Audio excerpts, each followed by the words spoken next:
All right, here we go. Airbnb is the worst thing that ever happened to neighborhoods. It is taking us by storm. It is causing the housing shortage. It is causing more crime in these communities. And these people are smoking marijuana around children. And it's just unprecedented the amount of issues we're seeing because of this crazy thing where people can actually rent their homes out. Or is it? A study by AirDNA, no affiliation with Airbnb, they're a short-term rental database, shows that professionally managed properties receive 24% more 5-star reviews and are 38% less likely to have guest complaints at checkout compared to individually managed units. Professionally managed short-term rentals also had 20% higher occupancy rates and 30% more repeat bookings. That's from AirDNA's 2023 report of market intelligence.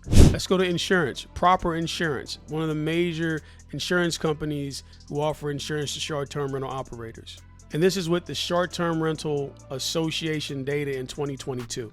Well-managed short-term rentals have a claim frequency 60 to 70% lower than those run by hobbyists or DIY hosts. So it doesn't seem to be short-term rentals that are causing the problems.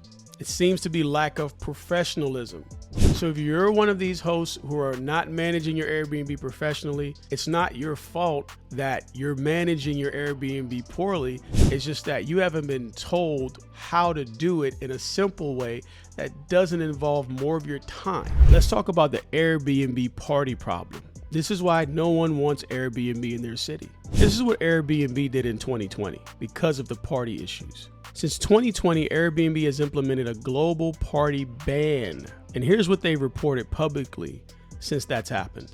In 2022, they actually made the ban permanent. In the first year alone, they reported a 44% drop in parties. In 2022, Airbnb blocked over 63,000 potential high-risk bookings in the US alone. Wow. The systems use a risk detection algorithm to flag bookings from first-time users, same-day bookings, local bookings for large homes, no reviews or incomplete profiles, okay? The result was thousands of parties prevented. All right, good job, Airbnb. Now, here's the kicker.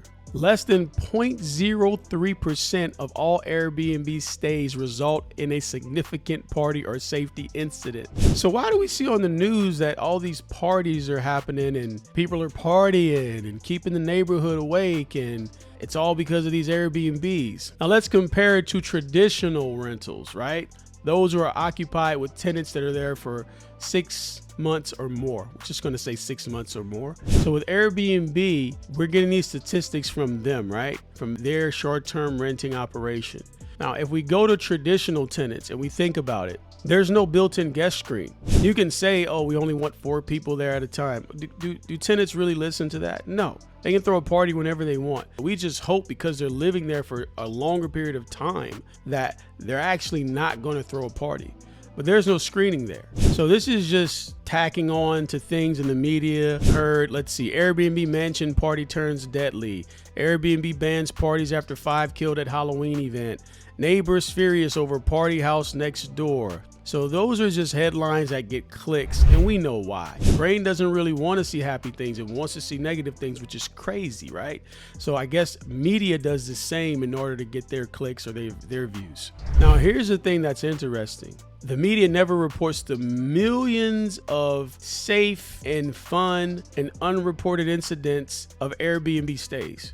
So they don't report that. It's kind of like, if I only report car crashes, how do I know if the interstate is working? The news only reports car crashes. Do they ever say, oh, everyone, 5 million people got to work safe in New York City? No, they're going to report the car crashes. That's all they need to report. Because no one talks about the success. Everyone talks about the incidents. So it's like us, right? We're a property management company. And we operate with guest screenings, 24-hour exterior monitoring, and full guest accountability.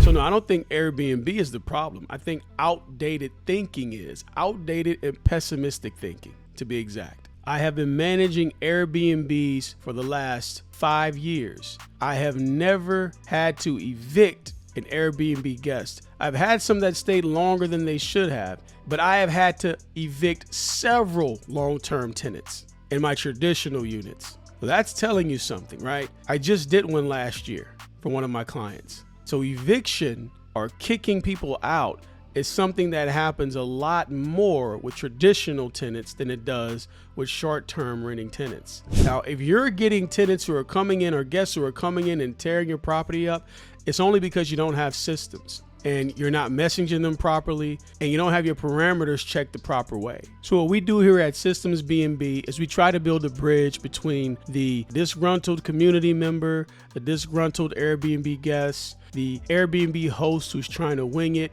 doesn't know what they're doing, the property management company that's sophisticated, has systems, and then the host that's kind of in between who has some systems but is experiencing burnout.